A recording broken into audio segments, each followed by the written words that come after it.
नमस्कार, आप सभी का स्वागत है न्यू राइज क्लासेस पर। आज प्रथम पाली में Allahabad high court group C का पेपर हुआ है। आइए इसको हल करते हैं। इसमें हम लोग मैथ का पोर्शन हल करेंगे। देखिए, जो मैथ के प्रश्न पूछे गए थे वो इस प्रकार थे। देखिए, यहाँ पर दिया गया है 76वां प्रश्न जो है। यहाँ देखिए, हम लोग देखते हैं 76वां प्रश्न दिया गया है और 76वें प्रश्न में पूछा गया है निम्नलिखित में से क्या दिया गया है कि इसमें जो है आपको जो रोमन अंक दिए गए हैं इस किसके बराबर होगा। तो ठीक है, ये बराबर होगा आपका 4 वाला, इसका ऑप्शन सही हो जाएगा। ये जो एक्स सी आई मैंने एक्स एक्स लिखा है, एक्स जैसा रोमन 10 होता है, एक्स सी आई जो है इसका ये वाला 4 वाला आंसर जो है सही हो जाएगा। आगे पूछा गया है इसमें कि 77वें प्रश्न में पूछा गया है एक किसी वर्ग का परिमाप उस वृत्त की परिधि के बराबर है जिसकी त्रिज्या जो है वो 7 सेंटीमीटर है, वर्ग की भुजा में मैंने सेंटीमीटर में ज्ञात कीजिए। तो इसका जो सही आंसर है वो हो जाएगा आपका आंसर हो जाएगा इसका 11, यानी कि तीसरा वाला जो ऑप्शन है वो सही है। आगे दिया गया है यहाँ पर देखिए, यहाँ दिया पूछा गया 78वें प्रश्न में पूछा गया है कि 60, 12 और 108 का HCF क्या है। तो HCF हाईएस्ट कॉमन फैक्टर, यानी इसका ऑप्शन जो है वो 4 हो जाएगा। 12 इसका HCF आएगा, 12 ये वाला आंसर जो है सही है। आगे बढ़ते हम लोग अगला प्रश्न देखते हैं। अब यहाँ देखिए 79 क्वेश्चन में पूछा गया है कि इसमें पूछा गया है मिलान कीजिए। तो मिलान करने के लिए देखिए यहाँ पर दिया गया है इस तरीके से। तो इसका जो विकल्प है वो चौथा विकल्प इसका सही हो जाएगा, ये वाला, यानी कि पहले का जो है थर्ड है। पहले का थर्ड मैंने पहले पे एक्स एक्स आई एक्स लिखा है इस तरीके से। तो ये एक्स होता है ना 10 होता है, तो 10 होता है, आई एक्स होता है 9 होता है, तो 10 10 20 और ये 9, तो कितना हो गया 29 हो जाएगा। 29 देखिए थर्ड पे दिया गया है यहाँ, ये वाला है। ठीक है, अब देखिए इसी तरीके से हम लोग मिलान कर सकते हैं और को भी। तो एल होता है ना, एल जो एल दिया है, देखिए एल क्या, डी वाला देखते हैं, डी वाला, तो डी में एल दिया है। तो एल दिया, एल क्या होता है, एल होता है 50, 50 और ये 54 है, यानी कि डी का सेकंड हो जाएगा। तो डी का सेकंड इसी में है, केवल इसी में डी का सेकंड है, तो इसीलिए ये ऑप्शन सही है। आगे बढ़ते हैं, अगला प्रश्न हम लोग देखते हैं। अगला प्रश्न दिया गया है यहाँ पर 80 सबसे छोटी अभाज्य संख्या और सम अभाज्य संख्या, फिर 30 और 50 के मध्य अभाज्य संख्याओं की संख्या है। तो इसका जो सही आंसर है वो है ऑप्शन नंबर 1, यानी कि ये 9 हो जाएगा। देखिए यहाँ पर जो 9 दिया है ये ऑप्शन सही है, क्योंकि सबसे छोटी अभाज्य संख्या 2 होती है और ये सम अभाज्य भी 2 ही होता है इस तरीके से। और 30 और 50 के मध्य हम देखेंगे तो करीब 5 ऐसी संख्याएं आएंगी, जैसे कि 31 है, हाँ 31 के 30 के बाद 31 है, 31 के बाद में 37 है, ठीक है, 37 भी अभाज्य संख्या है। 37 के बाद में 41 है, तो 41 हो गई, 41 के बाद में 43 हो गई, 43 के बाद में 47 हो गई। ये 5 संख्याएं जो है इसमें ला करके 9 हो जाएंगी। अब देखिए यहाँ जो दिया गया है 81वें प्रश्न में पूछा गया है कि 80/8 और फिर प्लस है 8 गुणा 8 है, इसका कौन सा आंसर सही हो जाएगा। तो इसका जो हो जाएगा वो आपका 1, यानी कि जो 66 दिया ये वाला ऑप्शन सही हो जाएगा। इसको हल करेंगे तो 66 आएगा। आगे बढ़ते हम लोग अगला प्रश्न देखते हैं। यहाँ पर पूछा गया है, यहाँ पर 0, 7, 26 और 63 फिर दिया है, यहाँ पर गैप है, फिर 215 में लुप्त संख्या ज्ञात करना है। इसमें लुप्त संख्या जो दो, ऑप्शन नंबर 2 हो जाएगा, यानी कि 124 हो जाएगा।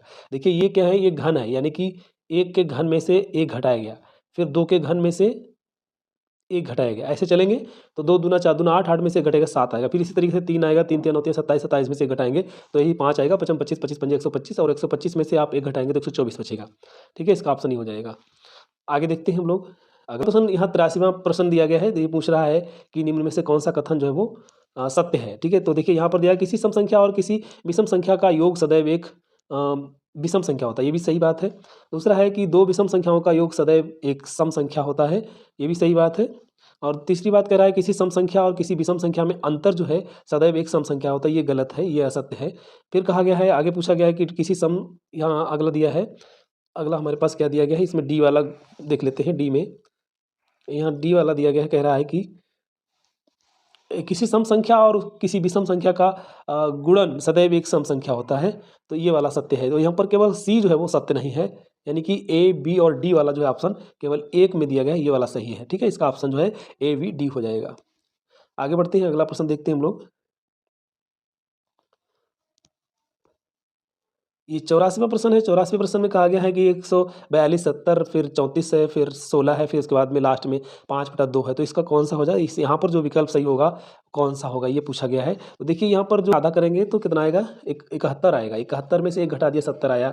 इस तरीके से यहाँ पर 16 है, 16 का आधा करेंगे तो कितना आएगा, 8 आएगा, 8 में से 1 घटा देंगे तो 7 आएगा, ऑप्शन नंबर 4 हो जाएगा, यानी कि 7 इसका आंसर होगा। ठीक है, अगला है, इसमें पूछा गया है अगला प्रश्न पूछा गया है यहाँ पूछा गया है कि 50वें प्रश्न में पूछा गया है कि -3/4 के व्युत्क्रम का व्युत्क्रम। तो व्युत्क्रम का व्युत्क्रम यानी यही संख्या हो जाएगी, ऑप्शन नंबर 2 वाली यही संख्या रहेगी। आगे पूछा गया है, अगला प्रश्न है 86वां।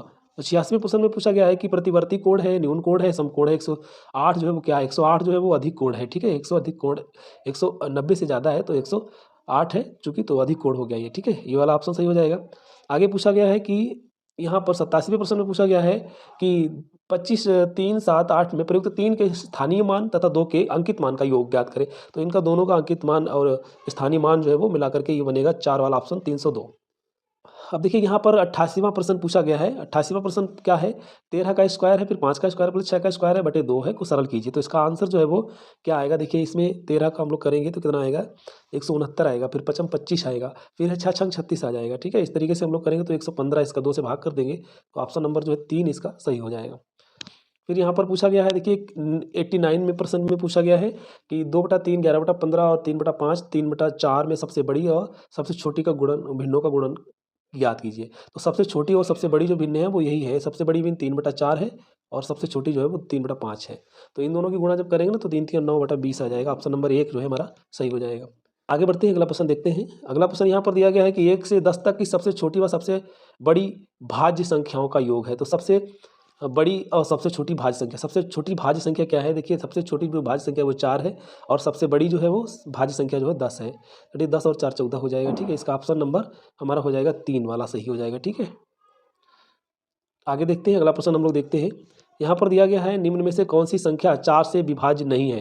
तो देखिए 4 से विभाज्य का नियम है कि पीछे का अंक जो है वो कितना होना चाहिए, 2 अंक जो है वो 4 से विभाजित होने चाहिए, ठीक है। तो देखिए यहाँ पर भी विभाजित हो रहा है, यहाँ पर भी विभाजित हो रहा है और ये वाला भी विभाजित हो रहा है, पर ये वाला नहीं हो रहा है, यानी कि ऑप्शन नंबर ए जो है वो सही हो जाएगा।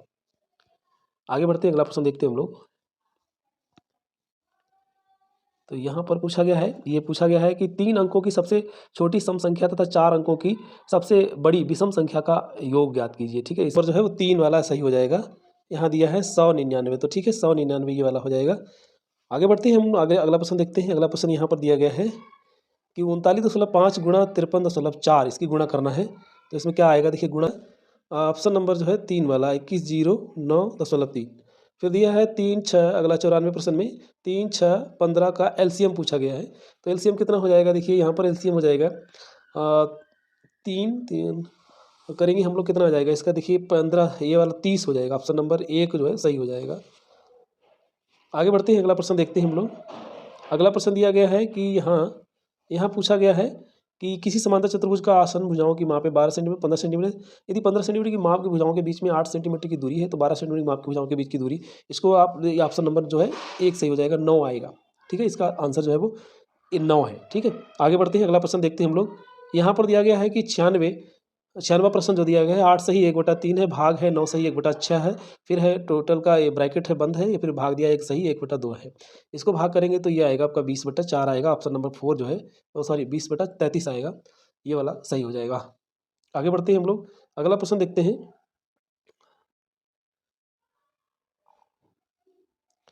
अगला प्रश्न है यहाँ पर पूछा गया है इसका आंसर कौन सा होगा 97 का। तो 97 में इसका जो आंसर आएगा वो 95.113 आएगा। ये 95.113 ऑप्शन इसका जो सही है, इसको जोड़ेंगे तो इतना आएगा। अब आगे दिया है कि 165 का 24% पूछा गया है। तो 165 का 24% जब निकालें इसका आंसर हो जाएगा 39.6 यानी कि चौथा ऑप्शन इसका सही हो जाएगा। अगला दिया गया है कि यहाँ पर पूछा गया है कि नीचे दी गई भिन्नों में से कौन सी भिन्न 2/3 के समतुल्य नहीं है।